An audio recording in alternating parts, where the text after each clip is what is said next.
simple. How are you? Good. How's this week been then? Well, obviously there was a disappointment, big disappointment last week, because we all, certainly myself, the manager, the players, the staff, and I think our fans, we believe in what we do, felt that we could be in the Premier League beyond this one, and unfortunately not. So, but the disappointment, it dissipates quickly, because we believed that we've given everything to try and be in there. The reason why I paused is because even moments of quality, we have it, we just didn't take chances when we needed to, and big decisions have also affected our run lately. So 2 to go, still fighting forwards, but obviously a real disappointment, because to put all that work in and not get over the line is a shameful concern, including our fans. You know the players so well, you trusted and believe in them. Has everyone seen the best of Burnley this season? Have they seen patches of the best of Burnley? Oh, well, they can decide that. I think, in my opinion, I've seen as a manager some very good things about Burnley's side and my side, and to be honest, they're not always about winning. It sounds mad, but anyone who's in the stadium, I thought we were absolutely amazing at Man U and lost 3-1. It's the madness of football sometimes, and there's been some real growth inside. I've mentioned it many times. I think the players have moved forward considerably from what it is to play in the Premier League, gathering experience, gathering know-how, gathering belief, playing at that level, playing with the demands of it, playing in front of stadiums that are full, the media. It does take adjustment, and I think the players have adjusted well over the season. But as I suggest, the defining moments that are so important in any elite walk of life, but certainly in sport, any elite sport, the chances don't come as easy. You have to create better chances, you have to score, you have to take the chances, you still need the rub of the green, you still need big decisions to go your way, you still need vital moments to go your way, and scratches of luck even to go your way. And we haven't always had them, but I don't think everyone gets them all over a season. And so we'll have a greater time of reflection over the summer, but certainly this is my immediate feel. But we've still got 2 to go. So, the way we work here, despite what's happened, is the players will be ready for them to. It's important. We lay down certain rules of how we go about our business, and we want them to be adhered to in the next 2 games. In the light of that, what was the kind of approach from the players in the dressing room after the game at the weekend, and the players who came back to training on Tuesday different?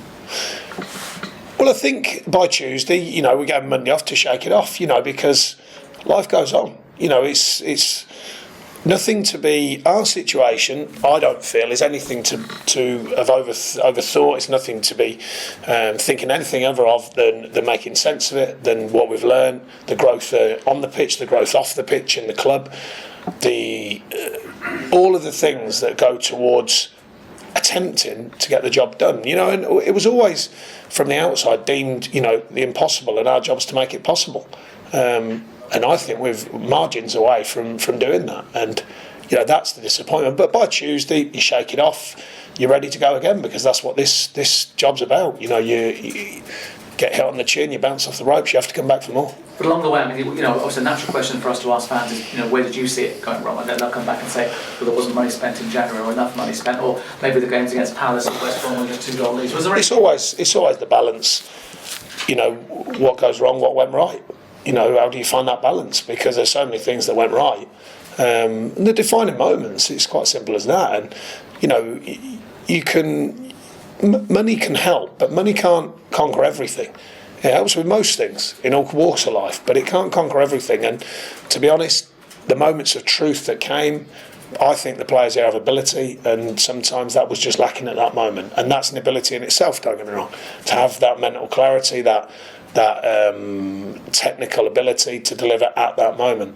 That's really, if you looked at most games this season that we're involved, because we've been in virtually every game, and I speak about the margins, I think it's a fair thing to speak about. I'm not just throwing it around, because I think people who have seen our games think it is very tight. That in itself is a marker. But, we'll learn from the experience, the whole club will. And, people... It's bound to be a debate about finance, because most of football now, particularly the top level football, is based around finance, and we understand that. But I can't make it any more clear. If there's clubs in this country that are hundreds of millions in debt, and yet this club has decided to not go down that road, and yet still being heavily questioned, criticised even, including myself, for not spending enough that could have ruined the club. It's a bizarre state of affairs, really, when you think about it, because everyone's telling football it should clean itself up. We've attempted to run this in the right manner and still be productive and still be progressive enough to be in the Premier League. It hasn't quite worked, and yet still being heavily questioned of why didn't you spend all the money? Well, there is a balance to that, and I think it's quite ironic in a way and almost hypocritical of some to sit there and say that when there's clubs in all kinds of trouble. I'm not going to name them, everyone knows it, they are in all kinds of financial trouble. Would I want that on my CV as a young aspiring manager who wants to, do whatever he can in the game? Then no, I wouldn't. We've built a club. Don't want to ruin it. Don't want to throw it under the bus. Funny enough, all those fans said one thing in common: they want you to stay as Burnley manager to get back in the. Well, I was asked about it last week, and it hurt me because my story is not bigger than the club's. And we'd just come out of the Premier League, and a reporter asked me, and I said, look, it's not relevant, and it's not relevant because I've always made it clear I'm the manager, I'm a custodian for the football club. The club will move forward, and so will I, and I'll move forward with it. We're planning in the summer, we're planning beyond that, we're planning for next season. But we just got relegated from the Premier League, and I was like, what have I got to do with this at this moment now? I appreciate your job. You're all looking for the next story when one's just gone. I mean, this week's been full of it. He's leaving, they're staying, we're signing them, they're coming, they're going. Because the next story's always there. No, but you get some clubs go down, and every single fan will say, get rid of the manager because we've gone down. Your case is different. I think my case, speaking as me for 1 second as an individual, is different, I think, because there's been a lot of honesty in how I've worked, how my players have worked, how the club's worked. I haven't hid anything. We're not trying to make excuses. We're not, the board even, we're not trying to not give any finance so they could hoard it all away. There's massive changes at the training ground here that cost a lot of money. There's massive changes at the ground that cost a lot of money. We still wanted to be competitive, which we have been. Of course we want to be in the Premier League. And I've said it all along, but people kind of construe it as being, they should have given you 3 million. It was not a £3 million market. We're talking about, clubs coming into this league have spent multi-millions, and this club just can't afford to do it because the owners of this club are very wealthy, but they're not going to write off 10s, 20s, 30s, 40s, 50s, 60s, in some cases £100 million. They couldn't afford to do it, and the club certainly can't afford to do it. So there had to be a reality within it, and would we have liked more investment? Anyone in football would like investment, any manager that is, but there has to be a balance for the club to be safe, secure, and to be able to build. And so that is the balance that we've found, and unfortunately just haven't got the best side of the balance. Would have been staying in the Premier League, of course, for me as manager, that is. Your goalkeeper sat there and said this is different to a relegation to Bristol City because this is to get the dressing room, a resolve to get back out of the Championship and back into the Premier League. Is that how you approach it and how you see it as well? Can you keep this squad of players? I'm pleased he's using them party lines. That's good for him. That was a joke. Before you all write that, that's a joke. No, Tom's done great, and like I say, there's many good stories within the story. There's been so many players who have improved here. The club's improved. The fans have improved in their belief in what the club do, I think, because they've been right with us, and I mean that sincerely. It's a tough ask. You mentioned about managers getting possibly out of work very early in their Premier League campaigns. Then, if not the end of the season. I don't think there's ever been a glimmer of that. Our fans have stood by the club, and I think it goes back to when I first got it. It certainly goes back to the summer when we sold Charlie Austin, because everyone came together and said, right, okay, that's where we're at. Let's move it forward. And I think since then the fans have been amazing, stood by us. So can you keep the squad together? Who knows?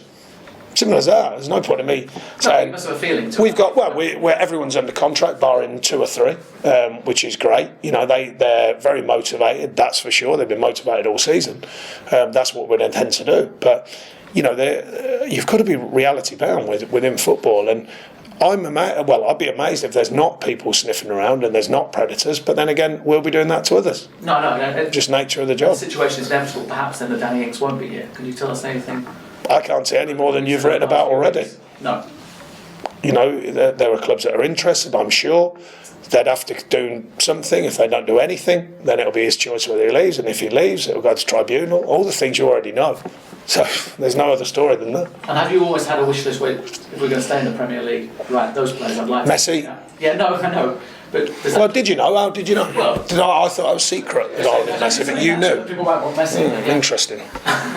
Was there a list to stay in the Premier League, and a list of players you might need to get you back in the Premier League? The list to move forward, regardless of what division it is very similar. Because as I suggested already, if you look at players, recognised, familiar Premier League players, highly unlikely you're going to get them for the amount of money that this club and myself had a chance to spend, and it's highly unlikely you get them going forward. We went for certain members of the Championship. I'm only reminding you because I've said this all last season, particularly in the Championship, because we already knew that the Premier lads, for one, are earning way above the pay scale that this club could offer, and for two, the fees would probably be similar.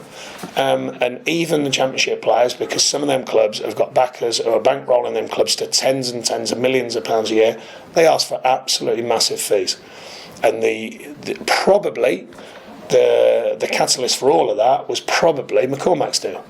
Not definitely, but probably. Because once someone saw a Championship player go to another Championship player for that amount, another Championship side for that amount of money, you can only imagine what everyone else thinks, and including ourselves. But we didn't want to sell our players, of course. But the selling clubs all went, right, we want double what we did want for our players, and that's just the nature of the market. So do you believe with the core, if you can keep this core together, you can get back up? I believe if we can keep this core together, the challenge will be massive, because we've seen it already. Yeah. We know how relentless and how ups and downs and the topsy-turvy nature and the amount of games in the Championship. There are absolutely no guarantees. Simple as that. Would we be motivated in order to be progressive again next season? Absolutely guaranteed.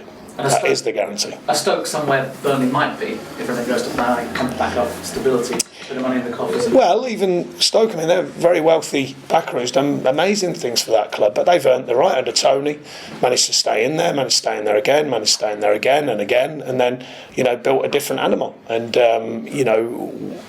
part of their progress has been a very wealthy family who've backed the club. And, of course, good management, good organisation, all the things that have to be there. Now a different manager doing very well again, in Mark Hughes. So I don't think the club's ever been looking to model itself on another club. Burnley Football Club, I think, is quite individual of how important it is to the people and the town, and how important its people and the town are to the club. And I don't think there's many clubs left around the country where it is that powerful, and it certainly is here. But I meant more about perhaps the potential stickability, and when I say stickability, I mean staying at the Premier League over a prolonged Good word. If I would have said that, I reckon you would have used that bounce back ability that once got said. staying in the Premier League, they've done that. They're a fiction of fitting the Premier League. Can Burnley maybe 2 or 3 years' time be looking? Well, see, as I suggest, no guarantees, because it's tough enough to get promoted out of the Championship. Beyond that, we've just seen how tough it is to then still find a way of balancing the books, making ends meet, and being progressive, and building a training ground, etc., etc., etc. The bigger picture, the steps have been taken here to make sure the club's in very, very good shape going forwards. You've still got to do the work, you've still got to win games, you've still got to buy and sell players, you've still got to be in a position to get enough points on the board to get promoted again. No guarantees with it. There can't be. You've looked at the sides this year. How many... I read somewhere the other day, actually. Is it Nottingham Forest that have been 13 seasons or something outside of top football? Something like that. You can check that. Ipswich the longest in the Championship. Right. Well, when you think that I was there as a kid and it was top 3 kind of thinking club at that time, winning cups, etc., etc. Third tier as well, didn't it? Yeah, and you would have never thought that, I don't think. However many years, Derby now, Ipswich, as you suggested, it's tough. So I'm not being negative because we're in great shape here. But I'm just saying that there's no guarantee. Just final question then. You've been entirely consistent. Every time you walk through that door, you've been the same Sean Dyche. But Monday and Tuesday, was there a kick the cat or don't go near daddy? I certainly don't kick the cat. I wouldn't kick cats. Let's make that clear, because there's another one. I like a Kit Kat, but I wouldn't kick cats. I like Kit Kat, cream eggs. Oh, I love cream eggs. If anyone's got any other Kit Kat cat kits, you want to kick a cat? Don't go near daddy. He's having a bad. Absolutely not. Absolutely not. My life goes on. I went for a family lunch on Sunday. They had a very nice pub, the Crown, if anyone's interested. Life goes on. I'm a realist, and my family life is important to me. Can't go walking around that. I've got kids, they don't want to see that. Internally, of course, you're making sense of it, and it never stops. So I'm speaking to you, but I'm actually thinking to myself, what about the team? Who's fit? How was he looking today? Well, later on, I've got Duffo's testimonial, so we're going to that, but I'll still be thinking. But the point is, you learn how to deal with it. You learn how to process and compute all that, whilst you're being yourself and whilst you're enjoying your family and trying to live a normal life. It's not a normal life as a manager, but you try and live a normal life. I even had a game of golf. 7 months last time I played, because it's been quite a busy time. How'd you go? Average at best. I've got a lot better than I offered the other day, because there was a few things on my mind, as you can imagine. Top stuff. Thank you. Thank you.